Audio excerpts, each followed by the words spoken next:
शालिमार येथील पिंपळ चौकात महाराणा प्रताप सेवा संस्थेच्या वतीने हिंदवी स्वराज्याचे प्रेरणास्थान व शौर्य, त्याग आणि स्वाभिमानाचे प्रतीक असलेल्या महाराणा प्रताप यांची जयंती उत्साहपूर्ण वातावरणात साजरी करण्यात आली आहे।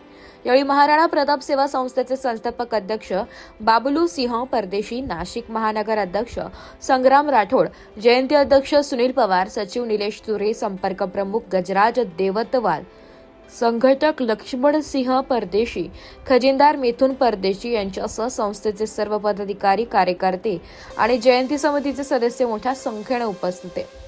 कार्यक्रमात मान्यवर देवानंद बिरारी आणि अर्जुन टेळे यांच्या हस्ते महाराणा प्रताप यांच्या प्रतिमेचे पूजन करून अभिवादन करण्यात आले।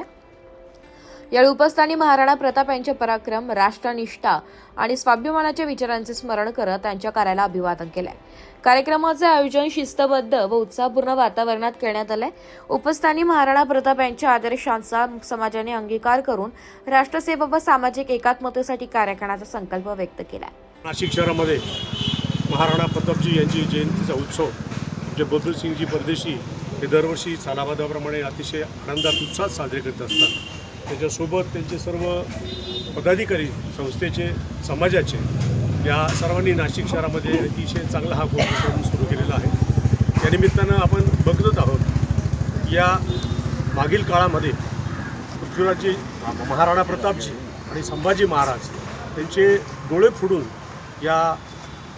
त्यांचा जो अपमान झाला होता आणि त्यांनी जे शौर्य गाजवलं त्यावेळेस आपण बघितलं, अफगाणिस्तानामध्ये त्यांना नेण्यात आलं, पण तरीही धैर्यानं त्यानं मोहम्मद घोरीचा ज्या पद्धतीने वध केला हे अतिशय आपल्याला स्फूर्णीय आहे आणि याच्यातून आपण काहीतरी स्फूर्ण घेतलं पाहिजे।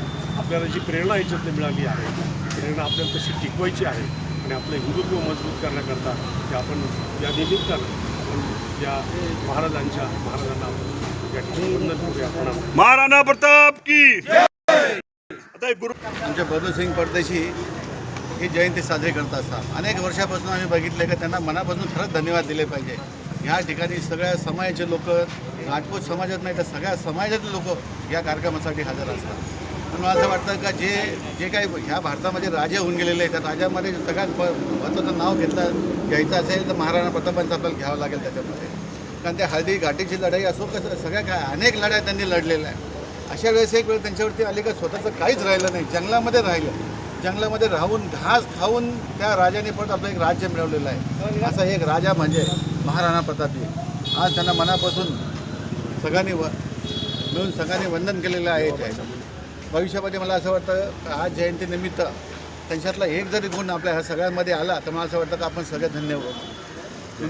जयंतीनिमित्त सर्वांना रोप वाटपाई बबलूभाई परदेशींनी आज सगळ्यांनी रोप वाटपाई केलेलं आहे। त्या जंगलामध्ये जसं महाराणा प्रताप राहून त्यांनी जंगलामध्ये राहून केलेलं आहे ते जंगलही जर राहिलं पाहिजे। नाशिकमध्ये सुद्धा जंगलाची काही जी तोड झाली त्या तोडीपैकी एक चांगलं काही ते वृक्षारोपण झालं पाहिजे। त्या निमित्ताने बबलूभाईंनी ते वृक्षारोपणासाठी प्रत्येकाला रोपं पण दिलेलं आहे। त्यांचं पण मनापासून अभिनंदन करतो, धन्यवाद देतो, त्यांच्या संपूर्ण मंडळाला शुभेच्छा देतो।